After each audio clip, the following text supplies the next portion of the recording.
तो आज की इस वीडियो में बात करने वाले हैं थानोस वर्सेस गॉर के बैटल के अमेजन के बारे में। और ये दोनों ही मार्वल यूनिवर्स के मोस्ट पावरफुल विलन में से एक है और थानोस 3 अवेंजर्स को अकेले ही हराया हुआ है। तो वीडियो को शुरू करने से पहले अभी तक चैनल को सब्सक्राइब नहीं किया है तो सब्सक्राइब करना और प्रेस द बेल आइकन। तो चलिए इन दोनों के ओरिजिनल पावर्स की बात कर लेते हैं। थानोस एक इटर्नल है, इसे मार्वल यूनिवर्स का स्ट्रॉन्ग और पावरफुल कैरेक्टर्स माना जाता है और इसने हमेशा सोचा था कि दुनिया के हर पॉपुलेशन को मिटा दे और बाकी के लोग अच्छे से सर्वाइव कर सके। और इसको सबसे पहले थानोस अपने टाइटन में करता है और जहाँ पर लोगों ने इसको पागल करार कर दिया था। और फिर थानोस प्लेनेट टाइटन से चला जाता है और फिर अपनी पावरफुल आर्मी को बनाता है और फिर अलग अलग प्लेनेट पे अटैक कर देता है और वहाँ के लोगों को मारने लगता है। और फिर थानोस सभी इन्फिनिटी स्टोन्स को कलेक्ट करके सभी के एक साथ डस्ट बनाने की सोच लेता है। और अगर थानोस की पावर्स की बात करें तो इसके पास superhuman strength, durability, speed, stamina, reflexes, agility और हीलिंग फैक्टर। थानोस ने अपने पावरफुल स्ट्रेंथ की वजह से एसेराइट को चूर चूर कर दिया था और ये पूरे 6 इन्फिनिटी स्टोन्स को होल्ड कर सकता है। और थानोस का हीलिंग फैक्टर भी काफी अच्छा है क्योंकि इन्फिनिटी वॉर मूवी में थानोस ने थोर के स्टॉर्म ब्रेकर के अटैक से बड़ी आसानी से सर्वाइव कर लिया था और खुद को जल्दी हील और रीजनरेट कर लिया था क्योंकि अपने बॉडी के किसी भी डैमेज पार्ट को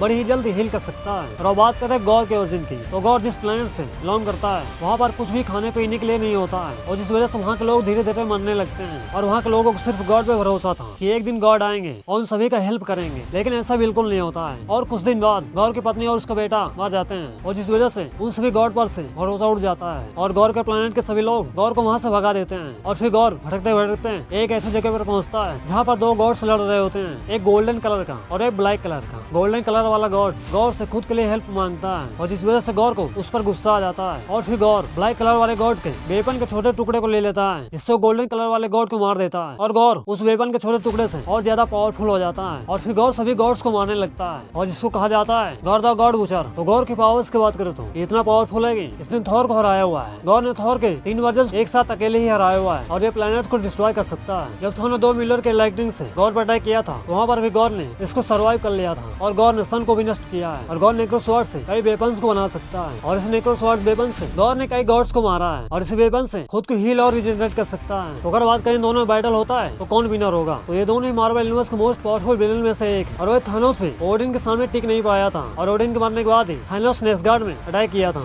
और थानोस ओडिन से ज्यादा पावरफुल भी नहीं है। और वही गौर ने थॉर 3 वर्जन्स को अकेले ही हराया हुआ है और गौर के पास नेक्रो स्वॉर्ड है, इसकी वजह से काफी पावरफुल हो जाता है और जिस वजह से यहाँ पर इस बैटल का विनर यानी थॉर वर्सेस गौर में गौर ही विनर होगा।